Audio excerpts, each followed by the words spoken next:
Hey, what's up, guys? Big Sarge here, and I'm bringing you my Mora Magick build. This is my take on a fire DPS inside a Soulframe. Obviously, we're talking about Mora's Hand paired with a new secondary weapon in Preludes 13. So, getting right into it, Mora's Hand, right?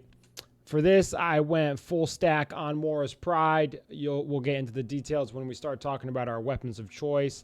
I went full stacks into Hunger Flame. Every time I proc my 2 skill, it's going to increase my weapon damage. As well as two spots into Smolder. So when I'm staring down those bosses, they'll ignite, causing more dot damage. And then I decided to go 2 into Healer. This will just keep me alive a little bit longer. Obviously, we did not pick Sympathy, which is like in every single build of mine. But for this one, I wanted to mix it up a little bit. And because I dropped Sympathy, I did need Healer. Other points, I would recommend putting some into Irida's Favor so you can increase your Spirit, as well as 1 point in Savina. This is wherever you want this one, honestly. For the Virtue Prism, we went Knight O Paladin. Again, it's a Courage Spirit split. This works really well with being able to use my 1 skill, which is my Inferno DPS, or the Fire on the Ground, the dot damage, as well as my 2 skill that gives me a defensive buff, as well as acting as me catching on fire, which is going to increase my overall weapon damage. Going into the combat arts of the Magick, we have every perk available to us as we progressed. So get them all. Sidearm, this is actually acting as our primary. What I mean by that is I'm only going to be using my sidearm when I'm running this. It is a Blessed by Mora. I got an additional pip in the Courage, scaling into that number 1 skill, the Fire DPS. The Basker's Rest is the weapon of choice.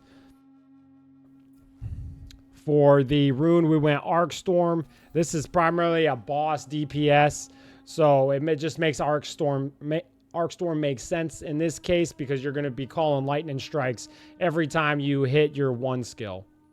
For the off defensive, we got the 5 physical armor and the 15 magic armor. And our support, we have 35 heal on Pulse Might. Like I stated, I don't have Sympathy in this build, so this kind of offsets that a little bit, helping me stay in the fight. And then we have the 15% attack speed. I love attack speed. You love attack speed. Let's get some attack speed. Okay? More lightning strikes, more fire, more everything. For the primary weapon, which is really just a stat stick, we don't even ever equip this thing. Really, I just put on another stack in the defensive slot of magic armor and physical armor. You can do whatever this you please, but I don't pull this out. It just stays on the Basker's Rest. For the talisman, I chose the Synoid's Bell Jar. It gives me the +4 courage, as well as 1 point in grace and 1 point in spirit. Always keeping in mind, we're trying to boost up the 3 pip on the Basker's Rest sidearms and the number 1 skill, which is our fire DPS. For the armor, I went into the Bastion of the Mendicant King for the helmet. For the chest, the Mendicant King Suit of Rancor.